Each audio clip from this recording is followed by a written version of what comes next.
매사추세츠주의 유메스 메모리얼이라는 이제 병원이 있는데, 이 병원이 이제 하스피럴 시스템이라고 이야기하는 거 보니까 병원 하나만 있는 게 아니라 여러 곳의 병원들을 거느리고 있는 좀 제법 규모가 있는 의료 회사인 것 같습니다. 근데 이 유메스 메모리얼에서 직원 200명을 해고했다. 백신을 맞지 않았다라는 이유로. 원래 정해진 날짜는 11월 1일 백신 접종을 하거나 면제받을 수 있는, 면제 신청을 할 수 있는 마감일을 11월 1일로 했었고, 12월 1일부로 백신 접종 안 한 사람들에 대해서는 해고하는 것으로 그렇게 회사 지침을 내렸다라는 겁니다. 그런데 많은 분들이 이제 혼란스러워 하실 수가 있어서 이 소식을 일부러 전해드리는 건데요. 뭐냐 하면, 연방정부에서 특히 이제 병원이니까 CMS에서 내린 명령이 있죠. 그러니까 메디케어, 메디케이드의 혜택을, 그 비용을 받는 병원 의료기관들은 모든 근로자들 갖다 백신 의무화해라. CMS 쪽에서 받은 지침이 하나가 있습니다. 그 다음에 또 한 가지 지침이 있죠. 100명 이상 고용하고 있는 모든 민간 기업들은 전부 다 백신 의무화해라. 그럼 이제 두 가지 지침 다 해당이 될 겁니다. 그런데 그 바이든 행정부가, 바이든이 명령을 내려서 그 연방 정부가 행동 지침을 하다를 한 이것에 대해서는 법원들이 전부 다 중지, 집행중지 가처분 명령을 내렸습니다. 전국적으로 다. 그래서 지금 군대 문제는 얘기가 조금 아직 예외이지만, 군대에 대한 백신 의무화에 대해서는 아직까지 결론이 확실하게 나오지는 않았습니다만은, 지금 민간 기업에 대한, 그 다음에 의료계에 대한 백신 의무화 명령은 지금 다 정지가 되어 있는 상황입니다. 연방정부에서 내린 명령은 다 올스톱입니다. 그런데 어떻게 해서 이렇게 해고되는 사람이 나오느냐? 이거는 이 민간 기업의 자체 정책이기 때문에 이게 가능한 겁니다. 그러니까 병원에서 자발적으로 조치를 취한 것이기 때문에 바이든이 내린 명령에 따라서 행동하는 게 아니라는 거죠. 바이든이 내린 명령에 따라서 행동한 거였으면은 당장 그것이 이제 연방 정부에서 못하게 했기 때문에 따를 필요 없다, 이렇게 되는 것인데, 그렇지만은 법원에서 따를 필요 없다라고 명령을 내렸다 하더라도 우리가 생각할 때 우리는 이걸 해야 되겠다 하고 민간 기업에서 그냥 자체 사내 규정으로 시행을 해버린 것이기 때문에 이것은 법원에서 금지한 거, 의무화 금지한 거를 피해가는 그런 상황이 되는 것입니다.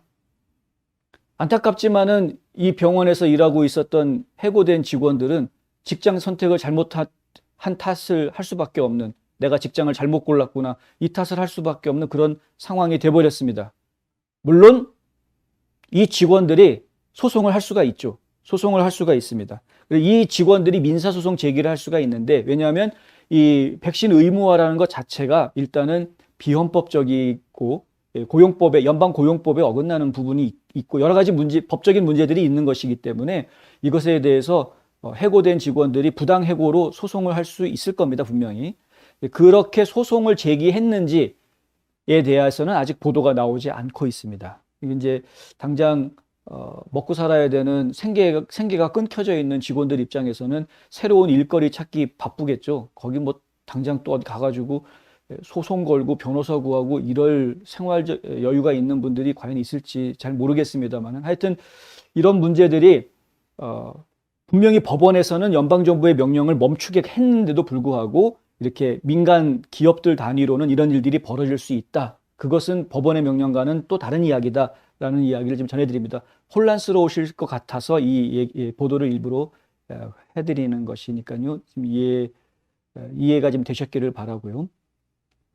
예, 아이리스님 미쳤어요 병원 하시는데, 네, 맞습니다. 지금 미친 사람들이 많습니다. 여기저기에. 진짜로 여기저기에 상식의 틀을 벗어난 미친 사람들이 많습니다. 생각하기 귀찮아하는 거죠.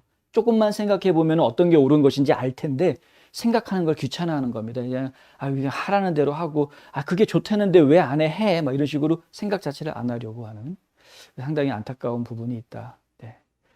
그리고 이제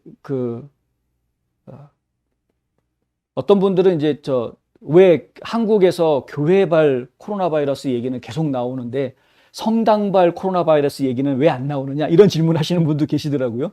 왜 절간에서는 왜 코로나 바이러스가 안 퍼지느냐, 뭐 이런 얘기.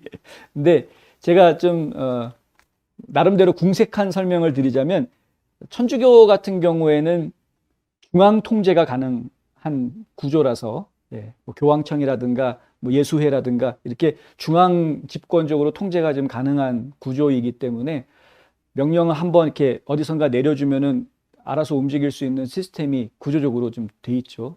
채널이 좀 이렇게 일관화되어 있는. 근데 일반 개신교 같은 경우에는 종파들이 워낙 다양한 데다가 같은 종파의 그 같은 교단에 있는 소속돼 있는 교회들 사이에서도 뭐 서로 간에 자치적으로 판단할 수 있는 그런 재량권들이 있기 때문에 통제가 상당히 어려운 그런 부분들이 좀 있기는 합니다.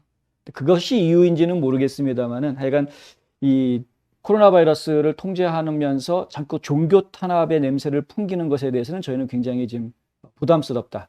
이것은 또 옳은 방향도 아니거니와 좋지 않다.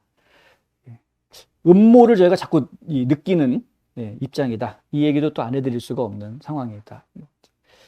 물론 교회에서 거짓말하면 안 되겠죠. 그런데 진짜 거짓말을 한 건지 뭐 잘 모르겠고, 그리고 그렇게 침소봉대하는 식의 보도들을 내보내서 어떤 그 반종교적인 성향을 국민 정서에다가 심어주려고 하는 이 언론들의 행태가 본인들이 과연 나중에 그 책임을 본인들이 스스로 질 수 있는지, 그런 것들을 지금 잘 생각을 해봐야 될 텐데, 지금 언론사들이 움직이고 있는 모습들을 보면은 에라 모르겠다 식으로 지금 행동하는 모습이 너무 많이 보여서 그게 참 안타깝다라는 말씀을 또 한번 드립니다.